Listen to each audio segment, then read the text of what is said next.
우리 다 함께 일어나서 하나님의 말씀 민수기 20장 10절에서부터 12절 말씀 같이 봉독하도록 하겠습니다. 같이 읽습니다. 시작. 모세와 아론이 회중을 그 반석 앞에 모으고 모세가 그들에게 이르되 반역한 너희여 들으라. 우리가 너희를 위하여 이 반석에서 물을 내려 하고 모세가 그의 손을 들어 그의 지팡이로 반석을 2번 치니 물이 많이 솟아나므로 회중과 그들의 짐승이 마시니라. 여호와께서 모세와 아론에게 이르시되 너희가 나를 믿지 아니하고 이스라엘 자손의 목전에서 내 거룩함을 나타내지 아니한 고로 너희는 이 회중을 내가 그들에게 준 땅으로 인도하여 드리지 못하리라. 아멘. 이 말씀을 가지고 하나님의 영광과 거룩함에 집중하자라고 전하려고 합니다. 옆에 분들과 인사합니다. 참 잘 오셨습니다. 주님의 이름으로 축복합니다.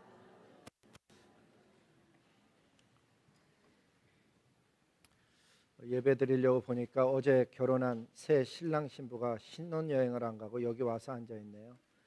우리 잠깐 손만 좀 흔들어 주세요. 한민수 형제님, 이수지 자매. 네.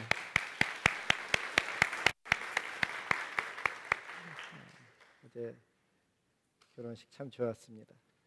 말씀 나누겠습니다. 저는 이 말씀을 묵상하면서 이 시대에 우리가 무엇에 집중하며 살아야 하는가, 그것을 중심으로 묵상하면서 하나님께서 허락하는 은혜를 받았습니다. 오늘의 이야기의 배경을 보면 이렇게 시작이 됩니다. 이스라엘 백성들이 이른 봄에 그 진 광야의 도달에서 가데스에서 모세의 누이였던 미리암, 그 누이가 죽어서 거기서 장사를 지냈는데 그곳에는 물이 없어서 백성들이 모세와 아론에게 몰려와 항의를 합니다. 뭐라 그랬는가 하면 여호와께서 우리 형제들을 죽이실 때 우리가 함께 죽지 못한 것이 한스럽소. 애굽에서 고통으로 신음하던 그 백성들을 하나님의 크신 능력으로 홍해를 가르고 구름기둥과 불기둥으로 인도하고 지금까지 그분이 돌봐와 주셨는데 이제 와서 그때 죽지 못한 것이 한스럽다, 그런 이야기를 합니다. 그뿐만 아닙니다. 모세와 아론을 향해서 이야기하기를 어째서 당신들이 우리를 이 광야로 이끌어와서 우리 짐승들과 함께 죽이려 하시오. 무엇 때문에 당신들은 우리를 이집트에서 꺼내서 아무것도 없는 이 황무지로 데려왔소. 이곳에는 곡식도 없고 무화과도 없고 포도도 없고 석류도 없고 마실 물마저도 없지 않소. 그렇게 모세와 아론을 향해서 원망합니다. 실제로는 누가 인도했죠?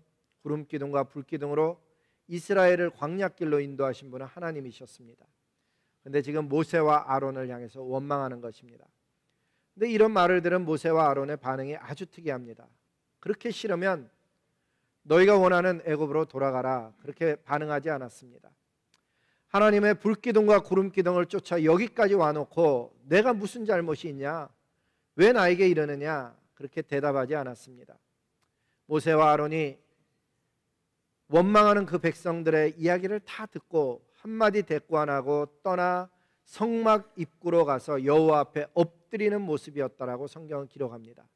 다른 말로 표현하면 하나님께 기도한 것입니다. 그랬더니 하나님의 영광의 광채가 그들에게 나타나서 말씀하십니다. 너는 내 지팡이를 가지고 내 형 아론과 함께 백성을 모으고 그 앞에서 바위를 향해 물을 내라고 말하라. 너는 그 바위에서 물을 나오게 해서 백성과 모든 짐승을 마시게 하라고 하나님 말씀하셨습니다. 거기 잘 주의해서 보면 바위를 향하여 물을 내라 말하라는 것이었습니다. 지팡이로 치라고 말하지 않았습니다. 하나님께서 모세에게 지팡이를 가져가라는 그 말씀을 하셔서 그랬는지 모세는 예전에 출애굽 당시에 호렙산에서 반석을 쳐서 물 냈던 무리바의 사건으로 이해를 합니다. 그 말씀 보면 출애굽기 17장 6절에 이렇게 말씀합니다. 호렙산에 있는 그 반석 위에서 내 앞에 서리니 너는 그 반석을 치라. 그러면 그것에서 물이 나오리니 백성이 마시리라 그랬습니다. 하여간 모세는 하나님의 말씀을 듣고 회중을 모았습니다. 그리고는 그들에게 이런 얘기를 합니다. 반역한 너희여 들으라. 우리가 너희를 위하여 이 반석에서 물을 내려 하고 그의 지팡이로 반석을 2번을 쳤다라고 성경 기록을 합니다. 그랬더니 물이 많이 솟아나서 회중과 짐승이 마셨다라고 성경 기록합니다. 겉으로 보면 아무 잘못된 것 없이 잘된 것 같습니다. 근데 여호와 하나님께서는 모세와 아론을 불러서 책망합니다. 너희가 나를 믿지 아니하고 이스라엘 자손의 목전에서 나의 거룩함을 나타내지 아니한 거로 너희는 이 회중을 내가 그들에게 준 땅으로 인도하여 드리지 못하리라. 도대체 무엇이 잘못됐을까? 첫째는 반석에게 명하라고 했는데 두 번 친 것, 잘못이 보이죠. 두 번째는 모세가 이야기할 때 우리가 너희를 위하여 이 반석에서 물을 내랴. 이 말에서 느껴지는 분위기가 무엇입니까? 기적을 행하시는 하나님, 그분은 조금도 안 나타나고 우리가 너희를 위하여, 마치 자신들이 기적을 행하는 주체인 양 말하는 그런 분위기가 느껴집니다. 하나님은 그 일을 심각하게 다루십니다. 그럴 수도 있지, 이렇게 이야기하시는 것이 아니고 그것을 심각하게 다룹니다. 왜 심각하게 다뤘을까? 하나님께서는 민수기 20장 12절에 이렇게 이야기합니다. 첫째, 너희가 나를 믿지 않았다. 너가 반석을 두 번 친 것은 우연히 착각한 것이 아니고 네가 나를 믿지 않았다. 반석에게 명령만 한다고 진짜 물이 나올까?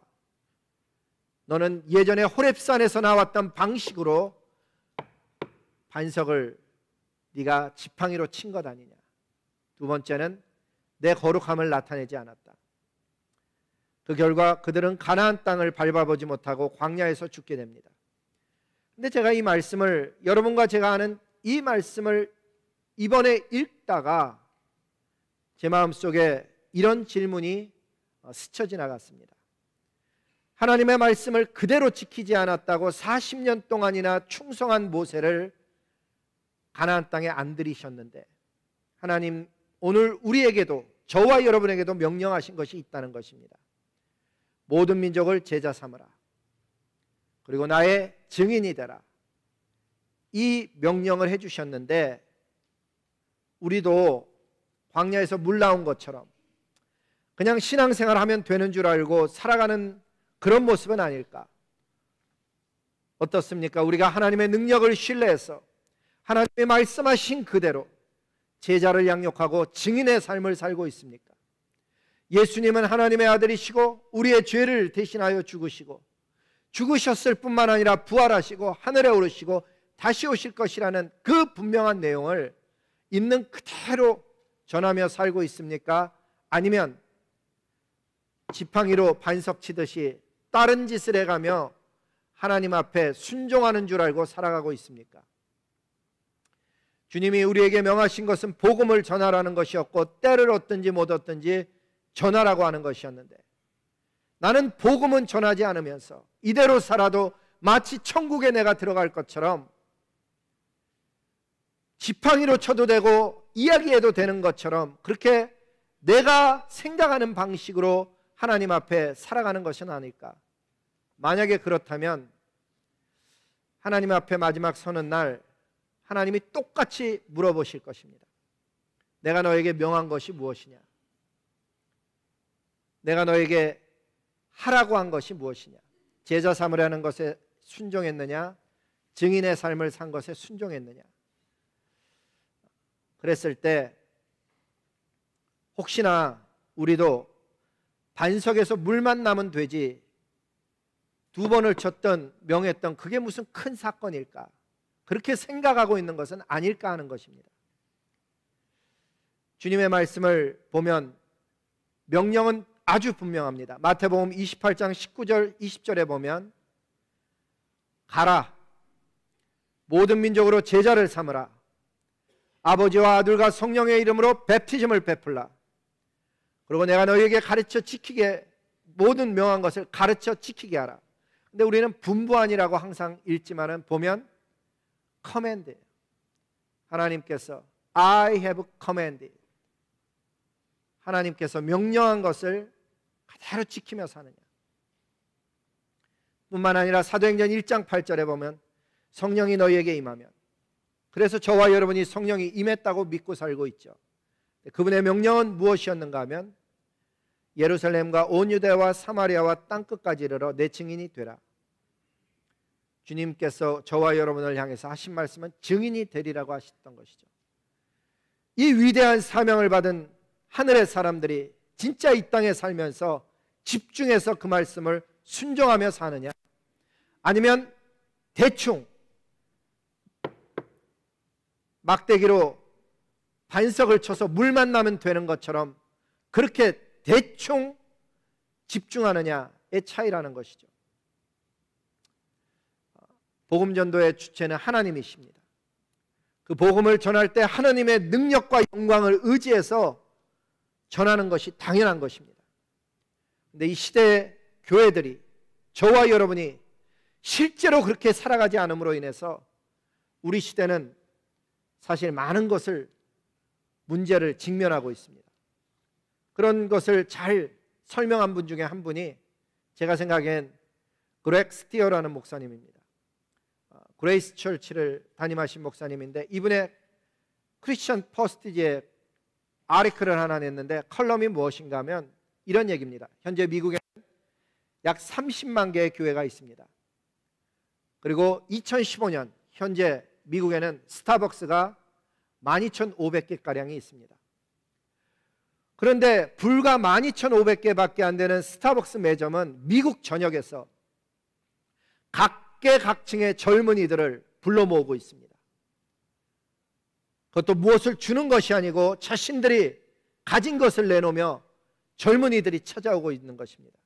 반면에 교회는 10만 개의 교회를 50개 주로 나누면 한 주당 6,000개의 교회가 있는 셈인데, 그런 교회는 이 세상의 젊은이들에게 얼마나 영향력을 주고 있으며 젊은이들을 얼마나 불러 모으고 있습니까? 그 얘기를 합니다. 그러면서 이분이 빌 헐이라는 교회 성장과 제자 훈련의 전문가인 그분의 말을 인용합니다. 1년에 한 명의 목회자, 전임 목회자와 100명의 성도가 헌신했을 때 겨우 2명이 안 되는 회심자를 1년에 얻고 있다는 것입니다. 그런데 그만큼을 얻기 위해서 교회가 쏟아붓고 있는, 교회를 유지하고 교회를 관리하고 교회를 짓고 교회 프로그램을 하는 것은 그 2명을 얻기 위해서 쓰는 돈은 놀랍게도 약 100만 불이 아니고 1000만 불을 사용하고 있다는 그 내용을 나눕니다. 그러면서 왜 살아계신 하나님의 위대한 교회가 이렇게 되었을까? 이유는 딱 하나, 가서 제자 삼으라는 것과 증인되라는 것에 교회가 집중하지 아니하고 그 밖에 다른 것에 집중하고 있기 때문에 그런 현상이 일어났다는 것입니다. 맞습니다. 이 시대는 모세의 지팡이를 가지고 반석을 치면서 뭔가 자꾸 보여주려고 합니다.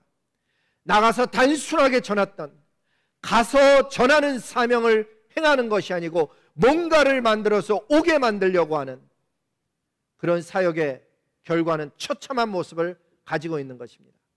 그런 어려움을 미국 교회만 겪고 있을까? 아닙니다. 미국은 유럽보다 훨씬 양호합니다. 유럽은 이미 무슬림들이 그 나라의 종교를 거의 움직이고 있는 실세가 되어졌습니다. 한국은 어떨까? 2015년 12월, 그러니까 불과 몇 개월 전입니다. 한국 선교연구원에서 조사한 내용을 제가 읽다 보니까 한국 선교사님이 171개국에 2672명이 헌신하고 있습니다. 그런데 말이죠, 1998년서부터 여러분도 한번 생각해 보세요. 선교가 언제부터 한국교회에 영향력을 미쳤는지. 1998년서부터 2006년까지 매년 1000명씩 선교사가 증가해 왔었습니다. 그런데 갑자기 2010년서부터 급격히 줄어들기 시작해서 지난해에는 불과 205명이 선교를 나갔습니다. 그리고 2016년과 2017년에는 만약에 이대로 지속된다면, 감소세가 계속 지속된다면 100 몇십 명밖에 나가지 않을 것이란 예측이 나와 있습니다. 문제는 이런 현상들이 세계 곳곳에 나타나고 있다는 것입니다. 한국이나 유럽이나 미국뿐만 아니라 월스트리트 저널지에 의하면 지난 10년 사이에 네덜란드에서는 캐톨릭 교회가 1600개가 있는데 몇백 개가 문 닫은 게 아니고 1000개가 문 닫고 600개가 남았답니다. 개신교회도 몇백 개 되지 않는데 그 중에 4년 내에 700개가 문 닫을 예정이라고 예측해 놨습니다. 덴마크는 어떨까? 덴마크 역시 개신교회가 활발하지 않는데 매년 몇 개 안 되는 그 교회 중에 매년 200개씩 문을 닫고 있는 현실입니다. 독일 역시 교회가 그렇게 많지 않습니다. 근데 지난 10년간 515개의 문이 닫는, 교회가 문을 닫는 현상을 보였습니다. 이 미국은 어떨까? 2014년에 통계를 마지막으로 했는데 기독교만 감소하고 타종교는 다 증가했습니다. 근데 주목해야 될 점이 무엇인가 하면 평균 연령이 기독교는 50세를 넘어가고 있고 타종교는 평균 연령이 36세인데 내려가고 있습니다. 무슨 얘기냐? 다른 종교는 젊은이들의 유입으로 인해서 증가하고 있다는 그 점이 특이한 점입니다. 우리의 자녀들이 자라고 있는 이 미국 땅, 저와 여러분이 살아가고 있는 이 미국 땅은 세속주의에 휩쓸려서 교회가 매년 몇십만 명이 아니고 270만 명이 매년 세상으로 넘어가고 있는, 그래서 교회가 이 미국 땅에서는 물론 숫자도 많지만은 그 30만 개 중에 매년 3,500개가량이 문을 닫고 있는 현실입니다. 이런데도 교회는 주신 사명에 집중하지 아니하고 반석에 물을 내라고 하시는 제자 삼기와 증인되라고 하는 주님의 말씀을 집중하지 못하고 반석을 쳐가면서 물만 나오면 되는 것처럼 행복과 가정, 성공, 축복에만 메시지를 보내고 있는 그 결과는 너무나도 처참한 결과를 맞이하고 있는 것입니다. 하나님의 나라, 그 하나님의 나라에 집중하지 않는 시대는 나라와 열방이 하나님의 영광이 떠나가게 됩니다. 하나님의 영광과 거룩하심이 떠나가면 그 공동체는 반드시 침체되고 그 영적인 침체는 나라에 반드시 영향을 미치게 되어져 있는 것입니다. 삶이 척박해지고 핍절한 삶만 버섯처럼 자라나게 되는 것입니다. 무슬림 단체 중에 미국에서 가장 큰 단체가 무슬림 퍼블릭 어페어 카운슬이라는 단체인데 여기에 디렉터인 해리 스타린이라는 디렉터는 이런 이야기를 합니다. 미국 유수한 대학에서 공부하는 우리 젊은 무슬림 인재들이 앞으로 종교, 사회, 교육 각종 다양한 분야에 들어가 활동하고 특히 유럽처럼 공공부문, 정부의 각 기관에 들어가서 영향력을 미침으로 말미암아서 이슬람 관련 정책에 대한 영향력을 극대화하라고 자문하고 있다고 이야기하는 시대입니다. 이상하지 않습니까? 생명이 있고 진리가 있는 하나님의 교회는 쇠퇴하고 있는데 하나님을 대적하는 사람들의 모습은 점점 더 힘을 얻고 있는 이 시대 속에 우리는 무엇을 어떻게 하며 살아가야 될까? 지난주에 제가 들으니까는 NC 스테이트에서는 더 이상 복음 전도를 하지 못하게 공식적으로 발표되었다고. 이제는 대학에서 예수님을 전할 수 없는, 나가서 전도도 할 수 없는 시대가 우리 눈앞에 벌써 와 있는 것입니다. 이런 시대 속에 저와 여러분은 어떻게 살아야 될까? 사는 길은 딱 한 가지 길밖에 없습니다. 하나님의 말씀 그대로, 사명 그대로 예수님의 제자를 삼고 예수님의 증인되는 삶에 집중하며 살아야 하는 것입니다.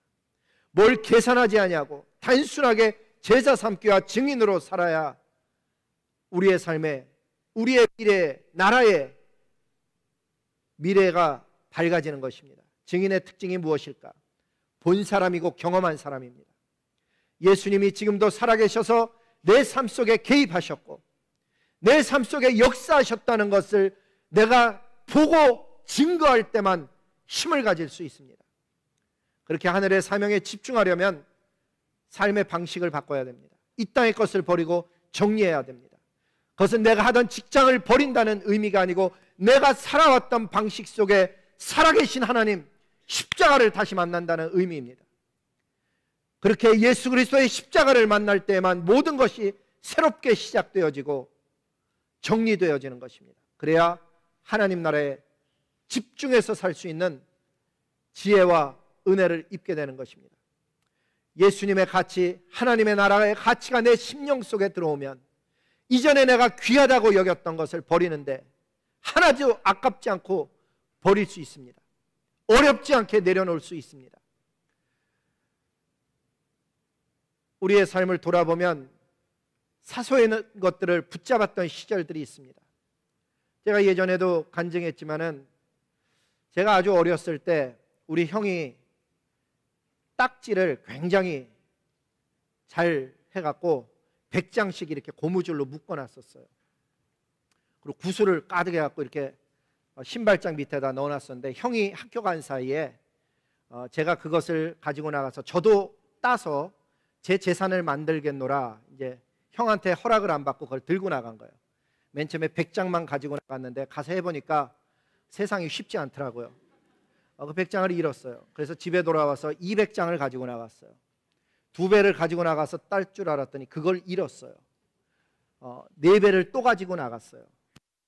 우리 형한테 허락을 받지 않고 가지고 나가서 거기 신발장 안에 있던 걸 거의 다 잃었어요. 형이 돌아올 저녁 시간쯤 됐을 때 제 어린 심령에 아무것도 아닌 딱지 때문에 살아야 되나 죽어야 되나 고민했던 시절이 있어요. 그때는 딱지가 제 삶에 그렇게 귀할 수가 없어요. 이제는 딱지 줘도 아마 그거 어디 쓰지도 않지만 둘 곳도 없을 거예요. 생각해 보면 딱지였지만 나이가 들어가면서 그게 점점 바뀌죠. 어떤 때는 카드로 바뀌고 어떤 때는 더 커지니까는 이제 플라스틱으로 바뀌는, 그게 얼만큼 내가 가지고 있는 거에 따라서, 직장에 따라서, 되고 있는 일에 따라서 그거보다 더 귀한 삶이 있는데 그걸 바라보지 못하면 그 딱지에 온 가치와 삶과 생명을 드리고 있는 내 자신을 발견하게 되죠. 저와 여러분이 결심하고 내어다 버리지 않으면 그것이 오히려 나를 지배한다는 사실이에요. 내가 그것을 완전히 정리하지 아니하면, 어디다가 살짝 밀어두면 어느 날 다시 나를 얽매이는 도구가 돼서 돌아올 수도 있습니다. 하나님의 말씀을 들었어요. 저와 여러분이 앞으로 이 땅에 살아갈 날들이 그렇게 많지 않아요. 올 때는 순서가 있었지만 갈 때는 순서 있는 게 아니어서 나이가 40이 되고 50이 되고 60이 되고 70이 돼 가는데도 하나님이 주신 소중한 시간, 생명의 날들을 진짜 집중해 보지를 못하고 아직도 다른 것을 가지고 만지작거리고 있는 시대를 우리가 살고 있는 내 모습은 아닐까 하나님 앞에 찾아봐야 되는 거죠.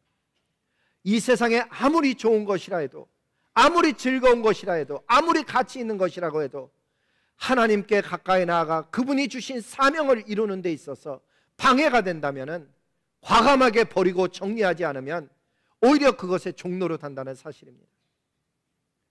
저와 여러분이 결심해서 하나님 앞에 정리해야 되는 거예요. 내다 버리지 않으면 그 정리하지 않은 것이 나를 지배하기 때문에. 주님은 하나님 나라에 올라가시면서 이런 말씀을 했어요. 너희는 가서 모든 민족을 제자로 삼아 아버지와 아들과 성령의 이름으로 납티즘을 베풀고 내가 너희에게 분부한 모든 것을 가르쳐 지키게 하라. 가야 하는데 정리하지 않으면 가지를 못하는 거예요. 한 사람 만나서 예수님 믿으세요 이 말 한마디를 못하고 일주일을 살고 한 달을 살고 1년을 사는 것이죠. 저는 하나님의 이런 말씀을 읽었습니다. 하나님이 제 삶 가운데서 이렇게 살아서 역사하셨습니다. 그 하나님 찬양합니다. 한 번 이야기 못하고 한 달, 두 달을 사는 것입니다. 반석에 명하여 물을 내라.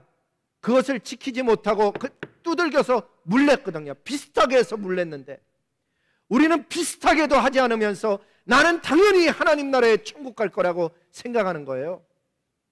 모세는 두드려서 물은 냈지만은 하나님께서 가나안 땅에 안 들여보내셨는데 40년을 충성한 모세라도 하나님의 말씀에 불순종했을 때는 하나님이 들여보내지 않았는데 은혜로 가는 나라라고 해서 불순종을 은혜라고 이야기하는 것은 어리석은 생각이라는 것입니다.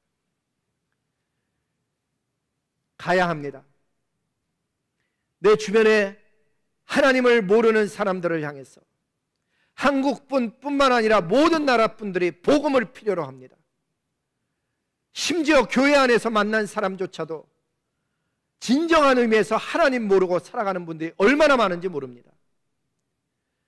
그 누구보다도 내 가족 안에 너와 내 집이 구원을 얻으리라 했으므로 혹시나 부모님이 자녀들이 하나님 못 믿고 있다면 하나님 앞에 날마다 안타까움으로 기도하며 나아가야 되는 것입니다.